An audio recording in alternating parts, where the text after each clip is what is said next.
दोस्तों यहाँ पे हम सभी नए फोन परचेस करते हैं और 6 महीने 1 साल के बाद ये फोन क्यों स्लो हो जाते हैं। एक फोन जो आपका शुरू में बहुत ही अच्छे से काम कर रहा था वो 6 महीने या साल भर होने के बाद क्यों इतना स्लो हो गया और इससे बचने का तरीका क्या है। तो आज इसी वीडियो में इसके बारे में हम सारी बातें करेंगे, तो वीडियो में अंत तक बने रहें। और आप चैनल पे नए हैं तो चैनल को सब्सक्राइब करें। तो यहाँ पे होता है कुछ ऐसा है कि जब हम अपना फोन नए खरीदते हैं तो उसमें आपको बहुत ही अच्छी स्पीड देखने को मिलती है, लेकिन कुछ दिनों के बाद वो क्यों स्लो हो जाता है। इसका मेन रीजन है आज के समय में जिस तरह हार्डवेयर दिन ब दिन अपग्रेड होते जा रहे हैं, उसी तरह सॉफ्टवेयर कंपनियां भी चाहती हैं कि वो अप टू डेट रहे। लेकिन आपने जो सॉफ्टवेयर या फिर हार्डवेयर जो अपने फोन में परचेज किया था एक समय पे, वो कुछ 6 महीने या फिर साल भर के बाद अप टू डेट नहीं हो पाते हैं, जिसके कारण कंपनी जो अपने नए सॉफ्टवेयर को अपडेट करती है वो होती है उस समय के करंट हार्डवेयर के हिसाब से। लेकिन जैसे ही आप उसे अपने फोन में अपडेट करते हैं, ऐप में जो अपडेट आता है आपके, जिसकी वजह से वो उस सिस्टम पे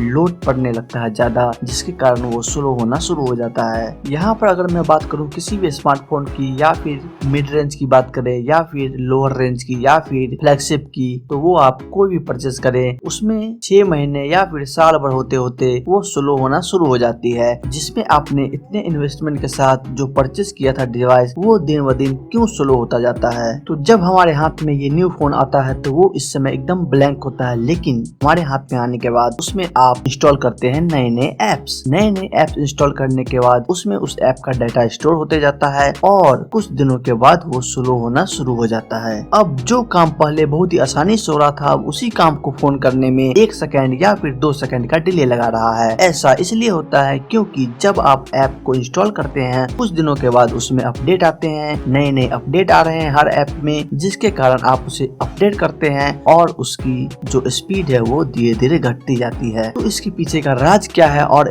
इससे कैसे बच सकते हैं। तो यहाँ पे पहले नंबर पे आता है ये अपडेट्स। सबसे बड़ा कल्प्रिट जो यहाँ पे निकल के आते हैं ये हैं इन ऐप्स के अपडेट। जैसा कि आप जब शुरू में मोबाइल अपना बाय करते हैं उसमें जो आपको ऐप्स मिलती है, या फिर आप जिसे उसमें डाउनलोड करते हैं नए ऐप, उसे आप फिर कुछ महीनों या फिर कुछ वीक्स के बाद उसमें आपको अपडेट आना शुरू होता है। यहाँ पे होता कुछ इस तरह से है कि जैसे ही कंपनी ने कोई अपडेट ऐप्स में दिया, आप नए फीचर्स के चक्कर में उस ऐप को अपडेट करते हैं और उसका जो लोड है वो आप मोबाइल के प्रोसेसर पे, जिसके कारण उसका जो स्पीड है वो कम हो जाता है। यहाँ पे समय दर समय या फिर मंथ बाय मंथ जिस तरह से हार्डवेयर अपग्रेड हो रहे हैं, उसी तरह सॉफ्टवेयर कंपनियां जो हैं वो ये सोचती हैं कि जिस तरह हार्डवेयर अपडेट हो रहे हैं मैं भी अपने सॉफ्टवेयर को अपडेट रखूं, जिसके कारण वो अपने सॉफ्टवेयर को अपडेट करते जाते हैं उस समय के करंट हार्डवेयर के हिसाब से। लेकिन आपने जो फोन बाय किया था वो तो उस समय से कुछ पुराना हार्डवेयर हो चुका है, इसलिए जब वो नया एप्लीकेशन उस नए हार्डवेयर के तरह बनाया गया है जो कि आपके पुराने हार्डवेयर पे इंस्टॉल होता है, तो आपका फोन जो है वो थोड़ा स्लगिश सा फील होने लगता है। यहाँ पे ये तो हो गई आपकी ऐप अपडेट की, लेकिन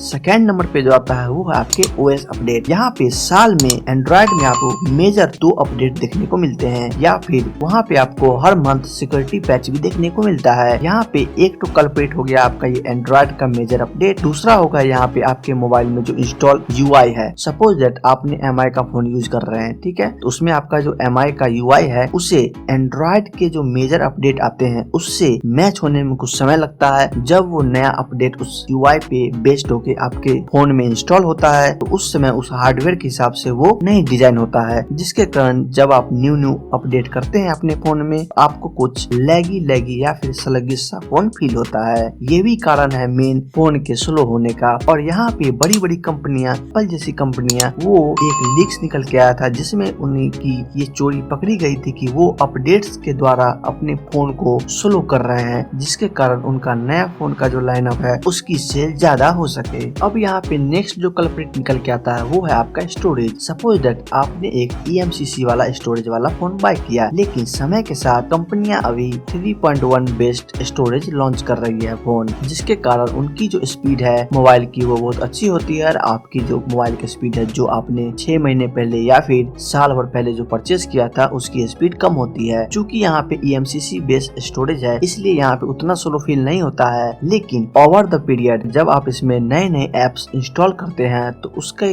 जो कैश फाइल है वो बैकग्राउंड में रन होती रहती है, जिसके कारण आपका फोन जो है और दिन ब दिन स्लो होता जाता है। तो अब बात आती है कि इससे आप बचे कैसे। तो यहाँ पे आप ये कर सकते हैं कि जैसे कि आप जिस ऐप को इस्तेमाल नहीं करते हैं उसे आप अनइंस्टॉल करिए। अनइंस्टॉल करने के बाद उसके सेटिंग में जाइए, वहाँ पे आपको कैश फाइल टाइप का कुछ इस तरह का सेटिंग देखने को मिलेगा। इसे आप क्लियर करिए। समय समय पर आप इसे क्लियर करते रहेंगे तो आपका फाइल जो है वो फ्री फील करेगा और अच्छा से काम करेगा। नेक्स्ट जो बात यहाँ पे निकल के आती है वो है स्टोरेज मैनेजमेंट का। सपोज दैट आपने न्यू फोन बाय किया, लेकिन उसमें आप फोटो वीडियोस डाउनलोड कर रहे हैं 64 GB का स्टोरेज था, आपने उसमें से 60 GB फुल कर दिया है, जिसके कारण उसका जो कुछ फंक्शन है जो कि स्टोरेज कुछ खाली होना चाहिए वो अच्छे से काम नहीं कर पाता है, जिसके कारण वो और स्लो हो जाता है। इसे मैनेज करने के लिए आप सपोज दैट मंथ में एक डेट बना लीजिए, उस डेट को आप स्टोरेज को मैनेज करिए या फिर किसी हार्ड ड्राइव में उस फोटो को ट्रांसफर कर लीजिए या फिर वन ड्राइव पे अपलोड कर दीजिए, जिसके कारण आपका फोन खाली रहेगा और आप समय समय पर उसे फॉर्मेट करते रहें। सपोज दैट आप 6 मंथ में एक बार उसे रिसेट कर देते हैं और आपका जो डेटा है उसे आप बैकअप लेके कहीं रख लेते हैं और फिर आप अपने फोन को रिबूट करते हैं तो एक नए फोन की तरह ही काम करेगा। तो ये भी आप ट्राई कर सकते हैं।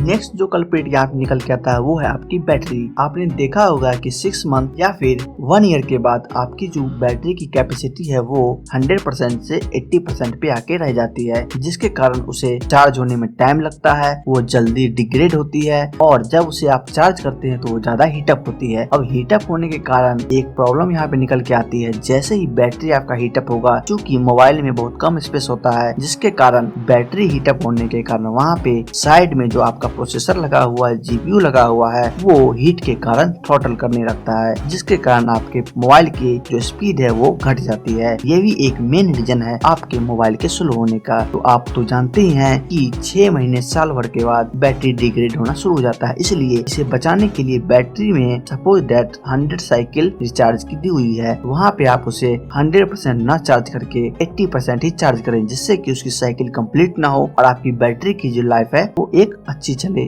और आपका जो सिस्टम है वो थ्रॉटल ना करे। तो अब आप समझ गए होंगे कि आपकी मोबाइल क्यों 6 मंथ या फिर 1 ईयर के बाद क्यों स्लो हो जाती है, तो आप इससे कैसे बच सकते हैं मैंने इस वीडियो में अच्छे से एक्सप्लेन कर दिया है। तो आई होप आपको ये वीडियो पसंद आई होगी। अगर पसंद आई है तो चैनल को सब्सक्राइब करें, वीडियो को लाइक करें और कमेंट में बताएं कि आपको ये वीडियो कैसी लगी। तो फिर होगी मुलाकात अगले वीडियो में, तब तक के लिए गुड बाय।